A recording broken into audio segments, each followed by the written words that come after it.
ખેડા જિલ્લાના નડિયાદ શહેરમાં આવેલા ઐતિહાસિક ઉડેવાડ તળાવમાં ગંદકી અને પ્રદૂષણને કારણે માછલીઓના મોત થતા પર્યાવરણ પર ગંભીર અસર જોવા મળી રહી છે। તળાવના કિનારે મૃત હાલતમાં માછલીઓ જોવા મળતા સ્થાનિકોમાં રોષ ફાટી નીકળ્યો છે। નડિયાદના સંતરામ મંદિર નજીક આવેલા ઐતિહાસિક ઉંડેવાડ તળાવ હાલ ગંદકીનું સામ્રાજ્ય બન્યું હોવાનું સ્થાનિકો જણાવી રહ્યા છે। તળાવમાં પાણીનું પ્રદૂષણ અને ગંદકીનું પ્રમાણ વધતા જળચર જીવન પર ગંભીર અસર પડી રહી છે।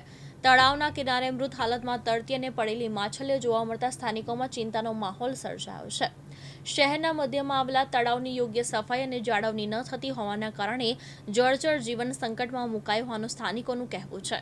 ઉલ્લેખનીય છે કે થોડા દિવસ અગાઉ જ કોર્પોરેશન દ્વારા તળાવની ફરતે આવેલી 55 વર્ષ જૂની 13 દુકાનો ખાલી કરવા માટે 3 દિવસનું અલ્ટિમેટમ આપવામાં આવ્યો હતો।